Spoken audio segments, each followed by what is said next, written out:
Saudando Lídia. Boa tarde para você, Lídia Brito. Boa tarde, Joelson, Elivaldo. Boa tarde a todos que nos acompanham. Elivaldo, seja bem-vindo. Boa tarde para você. Joelson, boa tarde. Lídia, você que segue nos acompanhando. Daqui a pouco detalhes, né, Elivaldo? Lá da cobertura, lá no Palácio de Karnak, ao vivo, agora há pouco. É verdade, Joelson. Foi um final de manhã bastante movimentado. O governador Wellington Dias anunciando a tabela de pagamento de pessoal para o ano de 2022 e com a novidade de pagamento dentro do mês, a partir do dia 25, 26, indo até o último dia útil de cada mês, já valendo para o mês de janeiro, obviamente. Depois, nas conversas, o secretário de Fazenda, Rafael Fonteles, acabou admitindo uma antecipação também do pagamento referente ao mês de dezembro, provavelmente, para ter início antes mesmo do Natal.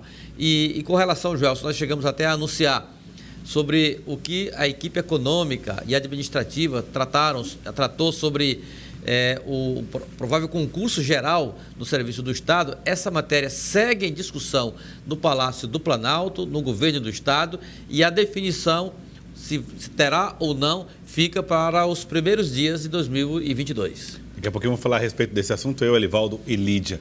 Elivaldo, você lembra do monumento do Genipapo? Não sei se você lembra de quando ele foi criado, não sei. Ele foi criado no início da década de 1970. Governo? Alberto Silva. Alberto Silva. Você lembra da criação? Não. Não, assim, não, precisamente não. Foi no primeiro governo Alberto Silva. Mas tem a informação de que foi no primeiro governo Alberto Silva. Esse monumento é o que marca a luta do Piauí pela independência do Brasil. Os piauienses que lutaram pela independência do Brasil e do estado do Piauí lá em 1823. Mas esse monumento está ameaçado. Por quê? Vamos acompanhar agora ao vivo com o repórter Tiago Melo detalhes a respeito do que está de fato acontecendo com o monumento e que providências estão sendo tomadas para a proteção desse espaço. Tiago, boa tarde para você. Agora não está escutando. Olá, Joelson. Boa tarde a você e a todos. Então, foi feita uma vistoria lá no local pela equipe aqui da Secult, da Secretaria de Estado da Cultura, e foram verificados alguns problemas, especialmente, não é propriamente na construção lá do monumento da Batalha do Genipapo, mas sabe aquele pórtico que chegou há alguns anos, que a gente passa, ele é na cor vermelha, que você passa por ele quando está transitando ali pela BR-343? É aquela estrutura que apresenta algum tipo de comprometimento. A gente vai conversar a partir de agora com a Mila Galvão, que é arquiteta aqui da Secult. A gente deseja uma boa tarde para a senhora. Esteve pessoalmente lá fazendo essa vistoria. E de que dimensão é esse problema e que problema é esse que foi encontrado ao ponto de se decretar uma situação de emergência para necessitar de uma intervenção no local? Pronto. O problema, como você falou inicialmente, é justamente naquele pórtico de entrada na BR, que ele está com alguns fios de aço danificados por conta dos intempéries naturais que acontecem, já que ele está exposto à natureza. Aí acaba que tem essas danificações que precisam ser refeitas. E um dos danos que pode causar, ele pode cair e causar algum acidente na BR. Ou seja, por isso que a gente entrou com esse decreto de emergência para poder o mais rápido possível ser solucionado esse problema. E como já ia fazer essa intervenção no próprio pórtico, a gente acabou envolvendo também o monumento, para poder trazer mais melhorias para o monumento do Genipapo, como a revisão da estrutura da parte elétrica, dos espelhos d'água, nova impermeabilização, como também fazer toda a capina daquela área externa. Bom, então, pelo que você fala, há uma urgência maior em relação ao pórtico. Sim. Isso demandaria, ou qual que seria o tempo ideal para se iniciar essa intervenção por lá? E já existe alguma empresa habilitada para isso? Não sei, já tem alguma empresa habilitada, não sei lhe informar qual ainda, mas já foi decretado o estado de emergência. Já tem o dinheiro solicitado para isso, então o mais breve possível vai ser solucionado esse problema. Em relação ao prédio, a edificação lá do monumento, você falou de algumas partes, né, que necessitam ali de uma intervenção, mas há risco ali, por exemplo, de ruir alguma coisa? Não.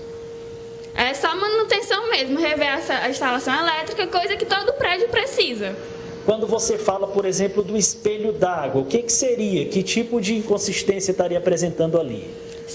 Não é inconsistência, só porque tem algumas fissuras, não sei o que precisa de manutenção, e aí vai ser feita uma nova impermeabilização para poder resolver esse problema. Nós temos uma pergunta do estúdio. Pois não, Joelson? Pô, boa tarde para a senhora. Bom, só para deixar claro que essa questão que eu acho que é importantíssima. O museu não tem nenhum tipo de problema. Aquele espaço de concreto feito ali na área construída do terreno, ele não tem problemas estruturais nenhum. Tudo resume-se ao pórtico, aquela estrutura vermelha em metal. Essa daí, ó. Está vendo essa imagem? Esse pórtico é que está sob risco de desabar, risco de queda. E até que ponto vocês pretendem fazer todo esse levantamento em toda a estrutura para a recuperação?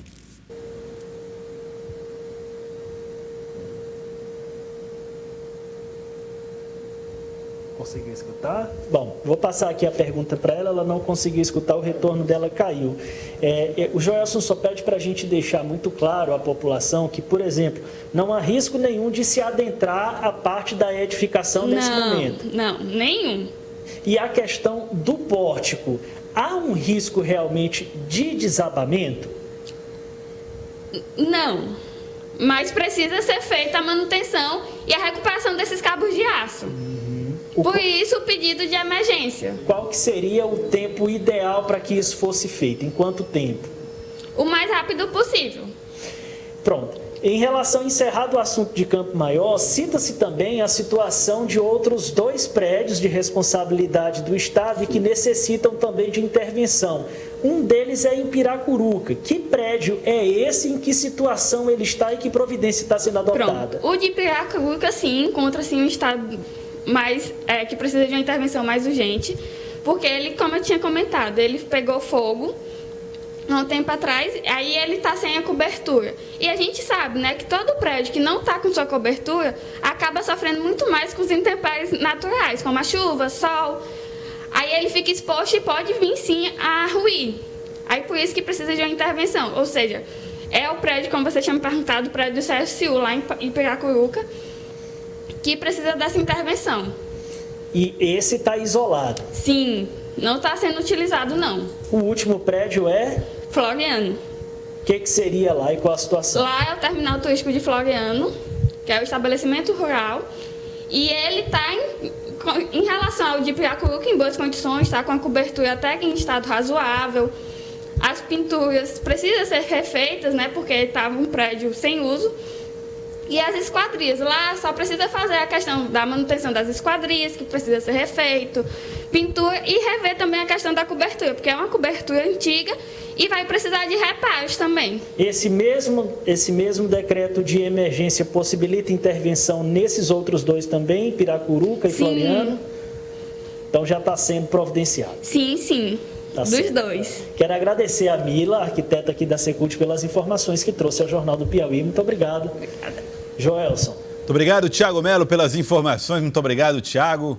Obrigado mesmo aí pelas informações trazidas. Elivaldo, a primeira vez que eu fui nesse monumento foi em 1988. Ah, muito bem. Numa visita de Leonel Brizola. Entramos juntos ali. Leonel de Moura Brizola. 88 era já do segundo governo Alberto Silva, né? 88? É. Segundo o governo Alberto. Foi até 90, né? É. Exatamente. Exatamente. 90 foi o fim do governo e entrou Freitas Neto. Exatamente. Lídia Brito já foi mais vezes lá.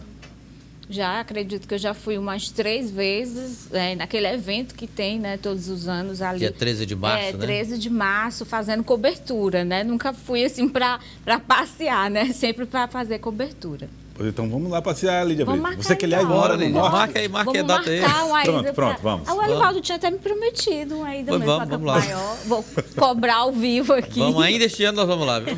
Aí, ó, tá acabando. Aí né, a gente Elivaldo?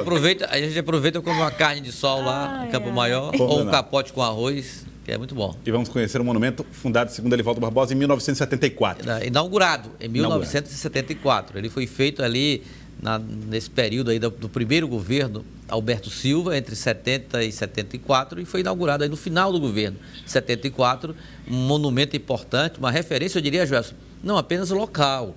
O monumento Heróis do Genipapo, em Campo Maior, é um monumento nacional, porque marca exatamente um capítulo importante nas lutas pela independência do país.